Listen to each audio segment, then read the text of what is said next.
É difícil mesmo que todo mundo que seja, vamos lá, opiniões políticas homogêneas num universo tão grande. É difícil mesmo.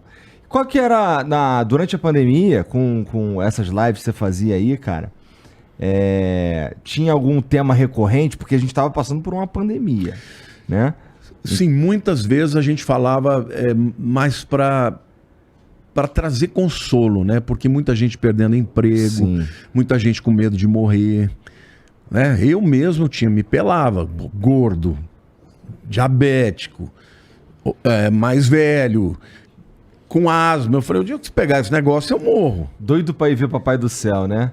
E você sabe que quando eu peguei, eu não tive... Tu pegou? Peguei 2 vezes. Ah, não teve nada? Nada. A primeira vez eu peguei, acho que com ele, eu tava vindo de um congresso na Itália, ninguém nem sabia que era Covid. Tá. Porque foi em 2019, novembro de 2019, eu vim lá da região de Milão.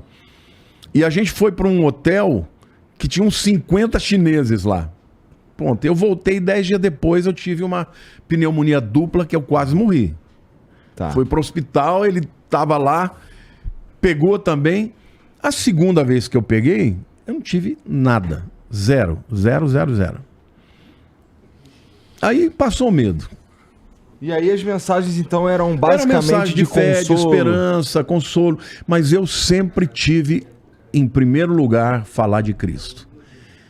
Se perguntar qual é a coisa mais importante na tua vida, falar de Jesus. Para as pessoas. Para mim, Jesus é o máximo, entendeu? É a pessoa que é o meu modelo e é dele que eu falo. Eu não prego religião. Como é que você entende, como é que você enxerga, como é que você vive Jesus, cara? Essa é uma pergunta muito boa e é bem complexa também. Com certeza, é bem complexa mesmo, porque Jesus, vamos lá, o que está escrito na Bíblia sobre Jesus, com uma leitura superficial, você consegue perceber algumas características dele. Por exemplo, me conte. Pra mim, a coisa mais importante que Jesus falou no tempo inteiro foi que a gente devia amar os outros como a si mesmo. É isso aí. Se eu pudesse, analisando os tempos de hoje, eu sei que não me entenda mal, tá? Mas eu acho que se Jesus vivesse hoje, ele pediria para que a gente amasse as pessoas mais do que a gente ama nós mesmos. Você tem toda a razão. E é isso que eu falo para Deus. Eu quero amar as pessoas. Eu amo as pessoas. Eu sou um cara que eu amo as pessoas. Deus mudou isso na minha vida. Eu amo todo mundo. Eu olho para uma pessoa necessitada, eu tenho vontade de chorar, eu tenho vontade de ajudar. Eu amo as pessoas. Eu amo os diferentes. Eu amo as pessoas que ninguém ama. Entendeu? Porque para mim isso é Jesus. Eu nunca fui um cara, entendeu, que fica focando o pecado. Eu foco o pecador. Então, eu procuro viver a Jesus com amor. Eu sou um cara que eu tenho um grande defeito. Eu sou um cara bravo. Você é um ser humano. Tem mas tem gente que é mais... Tem gente que é mais... os meus defeitos são aparentes, vamos dizer assim. Tá. É aparente. De vez em quando eu brigo. Eu já era pastor, eu brigava na rua, chamava o cara pro pau. Entendeu? A última vez que isso aconteceu, faz uns 30 anos atrás, uns 25 anos atrás, eu tava com um discípulo meu do lado. O cara do meu lado, a gente voltando, eu tinha discipulado ele, gastei um tempo com ele, batendo papo, falando da Bíblia. E eu voltando pra igreja, dirigindo, um cara me fechou. Deve ter feito alguma barbeiragem que eu não vi. O cara mostrou o dedo, me xingou. Cara... hora que parou no farol, eu abaixei o vidro, falei, vou te matar, seu desgraçado, sai daí agora. E a hora que eu vi o meu discípulo com o olho desse tamanho, assim, eu fiquei envergonhado. Eu falei, Deus, que péssimo testemunho eu dei. Pedi perdão para ele. Então, mas isso é uma atitude de uma pessoa que está longe de ser Jesus, né? Jesus ia dar outra face. Eu não dei outra face. Então, e se você pega... Isso eu tô te falando, assim, uma análise superficial, né?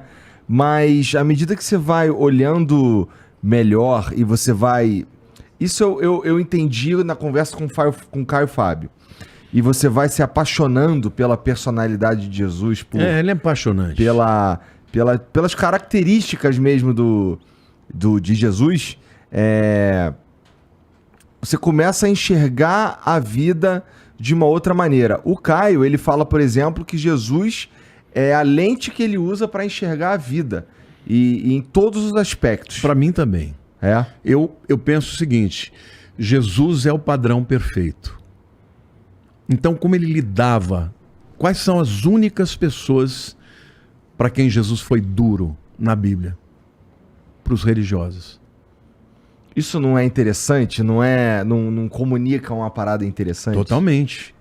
Totalmente. Ele chamou um fariseu, porque quem era o fariseu? Era o cara que tinha o estereótipo de religioso, entendeu? Mas que por detrás era maldoso, entendeu? Roubava, fazia uma série de coisas. E Jesus conhecia o coração.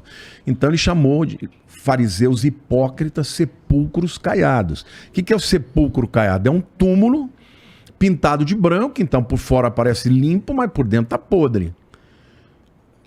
As únicas pessoas para as quais ele se dirigiu de maneira dura foram esses, religiosos. Mas para os pecadores ele tinha muita misericórdia. Agora, ele nunca anuiu com o pecado. Tem, por exemplo, o caso de uma mulher que foi pega em adultério, que é um caso icônico, né? E os fariseus chegaram e trouxeram essa mulher sendo pega em adultério. E na lei judaica não tinha perdão para isso. Era apedrejamento. E eles chegaram para Jesus e disse, olha, o que eles queriam na verdade? Não era matar a mulher, porque eles mesmo transavam com ela. Eles eram todos adúlteros. O que eles queriam? Eles queriam que Jesus fosse contra a lei. Porque se ele fosse contra a lei, então você não é o cara.